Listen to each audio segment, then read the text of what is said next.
Keluaran bab 27. Haruslah engkau membuat mezbah dari kayu penaga, 5 hasta panjangnya dan 5 hasta lebarnya, sehingga mezbah itu 4 persegi, tetapi 3 hasta tingginya. Haruslah engkau membuat tanduk-tanduknya pada keempat sudutnya. Tanduk-tanduknya itu haruslah seiras dengan mezbah itu, dan haruslah engkau menyalutnya dengan tembaga. Juga harus engkau membuat kuali-kualinya tempat menaruh abunya, dan sodok-sodoknya, dan bokor-bokor penyiramannya, garbu-garbunya, dan perbaraan-perbaraannya, semua perkakasnya itu harus kau buat dari tembaga. Haruslah engkau membuat untuk itu kisi-kisi, yakni jala-jala tembaga, dan pada jala-jala itu haruslah kau buat 4 gelang tembaga pada keempat ujungnya. Haruslah engkau memasang jala-jala itu di bawah jalur mezbah itu, mulai dari sebelah bawah sehingga jala-jala itu sampai setengah tinggi mezbah itu. Haruslah engkau membuat kayu-kayu pengusung untuk mezbah itu, kayu-kayu pengusung dari kayu penaga dan menyalutnya dengan tembaga.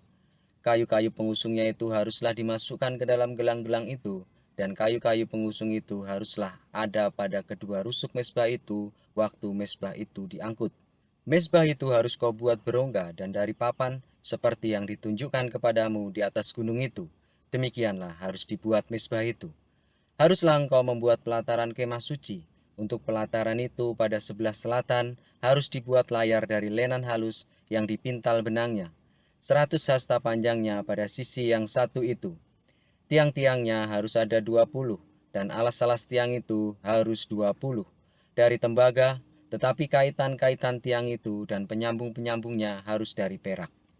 Demikian juga pada sebelah utara pada panjangnya harus ada layar yang 100 hasta panjangnya. Tiang-tiangnya harus ada 20, dan alas-alas tiang itu harus 20 dari tembaga, tetapi kaitan-kaitan tiang itu dan penyambung-penyambungnya harus dari perak. Dan pada lebar pelataran itu pada sebelah barat harus ada layar yang 50 hasta, dengan 10 tiangnya dan 10 alas tiang itu. Lebar pelataran itu, yaitu bagian muka pada sebelah timur harus 50 hasta, yakni 15 hasta layar untuk sisi yang satu di samping pintu gerbang itu, dengan 3 tiangnya dan 3 alas tiang itu. Dan juga untuk sisi yang kedua di samping pintu gerbang itu, 15 hasta layar, dengan 3 tiangnya dan 3 alas tiang itu. Tetapi untuk pintu gerbang pelataran itu, tirai 20 hasta dari kain ungu tua dan kain ungu muda, kain kirmisi, dan kain lenan yang halus yang dipintal benangnya, tenunan yang berwarna-warna, dengan 4 tiangnya dan 4 alas tiang itu. Segala tiang yang mengelilingi pelataran itu haruslah dihubungkan dengan penyambung-penyambung perak, dan kaitan-kaitannya harus dari perak, dan alas-alasnya dari tembaga. Panjang pelataran itu harus 100 hasta, lebarnya 50 hasta, dan tingginya 5 hasta, dari lenan halus yang dipintal benangnya, dan alas-alasnya harus dari tembaga. Adapun segala perobotan untuk seluruh perlengkapan kemah suci, dan juga segala patoknya, dan segala patok pelataran, semuanya harus dari tembaga. Haruslah kau perintahkan kepada orang Israel, supaya mereka membawa kepadamu minyak zaitun tumbuk yang murni untuk lampu, supaya orang dapat memasang lampu agar tetap menyala. Di dalam kemah pertemuan di depan tabir yang menutupi tabut hukum, haruslah Harun dan anak-anaknya mengaturnya dari petang sampai pagi di hadapan Tuhan. Itulah suatu ketetapan yang berlaku untuk selama-lamanya bagi orang Israel turun-temurun. Keluaran bab 28. Engkau harus menyuruh abangmu Harun bersama-sama dengan anak-anaknya datang kepadaku dari tengah-tengah orang Israel untuk memegang jabatan imam bagiku. Harun dan anak-anak Harun, yakni Nadab, Abihu, Eleazar, dan Itamar. Haruslah engkau membuat pakaian kudus bagi Harun, abangmu, sebagai perhiasan kemuliaan. Haruslah engkau mengatakan kepada semua orang yang ahli, yang telah kupenuhi dengan roh keahlian, membuat pakaian Harun, untuk menguduskan dia supaya dipegangnya jabatan imam bagiku. Inilah pakaian yang harus dibuat mereka: tutup dada, baju efod, gamis, kemeja yang ada raginya, serban, dan ikat pinggang. Demikianlah mereka harus membuat pakaian kudus bagi Harun, abangmu, dan bagi anak-anaknya, supaya ia memegang jabatan imam bagiku. Untuk itu, haruslah mereka mengambil emas, kain ungu tua dan kain ungu muda, kain kirmisi, dan lenan halus. Baju efod itu harus dibuat dari emas, kain ungu tua dan kain ungu muda, kain kirmisi, dan lenan halus yang dipintal benangnya, buatan seorang ahli. Haruslah ada pada baju efod itu 2 tutup bahu yang disambung kepadanya. Pada kedua ujungnya harus baju efod itu disambung. Sabuk pengikat yang ada pada baju efod itu haruslah sama buatannya dan seiras dengan baju efod itu, yakni dari emas, kain ungu tua, kain ungu muda, kain kirmisi, dan lenan halus yang dipintal benangnya. Haruslah kau ambil 2 permata krisopras dan mengukirkan nama para anak Israel pada permata itu. 6 dari nama mereka itu pada permata yang pertama, dan ke-6 nama lagi pada permata yang kedua menurut urutan kelahirannya. Seperti buatan seorang pengasah permata, diukirkan seperti meterai. Demikianlah harus kau ukir pada kedua permata itu nama para anak Israel. Dililit dengan ikat emas harus kau buat permata itu. Kemudian haruslah kau taruh kedua permata itu pada kedua tutup bahu baju efod sebagai permata peringatan untuk mengingatkan orang Israel. Maka ke hadapan Tuhan haruslah Harun membawa nama mereka di atas kedua tutup bahunya menjadi tanda peringatan. Haruslah kau buat ikat emas, dan 2 untai dari emas murni sebagai utas haruslah kau buat itu, yang buatannya sebagai tali berjalin, dan haruslah kau pasang untai berjalin pada ikat itu.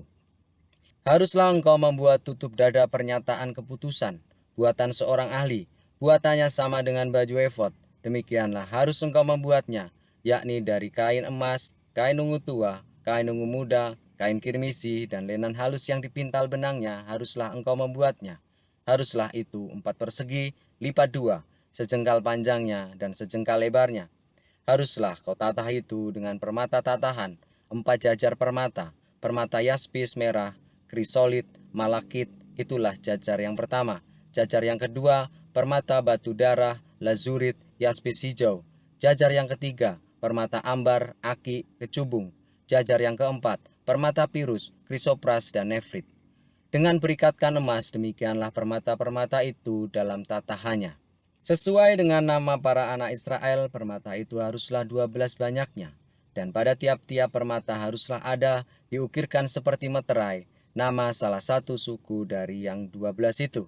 Juga haruslah kau buat untuk tutup dada itu untai berpilin, yang buatannya sebagai tali berjalin dari emas murni. Juga haruslah kau buat untuk tutup dada itu 2 gelang emas, dan 2 gelang itu harus kau pasang pada kedua ujung tutup dada. Haruslah kedua untai emas yang berjalin itu kau pasang pada kedua gelang itu, pada ujung tutup dada. Kedua ujung lain dari kedua untai berjalin itu haruslah kau pasang pada kedua ikat emas itu. Demikianlah kau pasang pada tutup bahu baju efod di sebelah depannya. Haruslah engkau membuat 2 gelang emas dan membubuhkannya pada kedua ujung tutup dada itu, pada pinggirnya yang sebelah dalam yang berhadapan dengan baju efod. Juga haruslah engkau membuat 2 gelang emas dan memasangnya pada kedua tutup baju efod itu, di sebelah bawah pada bagian depan, dekat ke tempat persambungannya, di sebelah atas sabuk baju efod. Kemudian haruslah tutup dada itu dengan gelangnya diikatkan kepada gelang baju efod dengan memakai tali ungu tua, sehingga tetap di atas sabuk baju efod, dan tutup dada itu tidak dapat bergeser dari baju efod.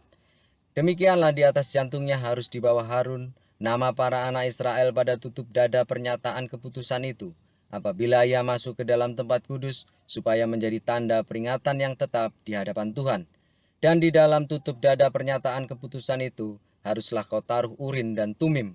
Haruslah itu di atas jantung Harun, apabila ia masuk menghadap Tuhan, dan Harun harus tetap membawa keputusan bagi orang Israel di atas jantungnya di hadapan Tuhan. Haruslah kau buat gamis baju efod dari kain ungu tua seluruhnya. Lehernya itu harus mempunyai pinggir sekelilingnya, buatan tukang tenun. Seperti leher baju zirah haruslah lehernya itu, supaya jangan koyak. Pada ujung gamis itu haruslah kau buat buah delima dari kain ungu tua, kain ungu muda, dan kain kirmisi pada sekeliling ujung gamis itu, dan diantaranya berselang-seling giring-giring emas, sehingga 1 giring-giring emas dan 1 buah delima selalu berselang-seling pada ujung gamis itu. Haruslah gamis itu dipakai Harun apabila ia menyelenggarakan kebaktian, dan bunyinya harus kedengaran apabila ia masuk ke dalam tempat kudus di hadapan Tuhan, dan apabila ia keluar pula, supaya ia jangan mati. Juga haruslah engkau membuat patam dari emas murni, dan pada patam itu kau ukirlah diukirkan seperti meterai kudus bagi Tuhan. Haruslah patam itu engkau beri bertali ungu tua, dan haruslah itu dilekatkan pada serban di sebelah depan serban itu.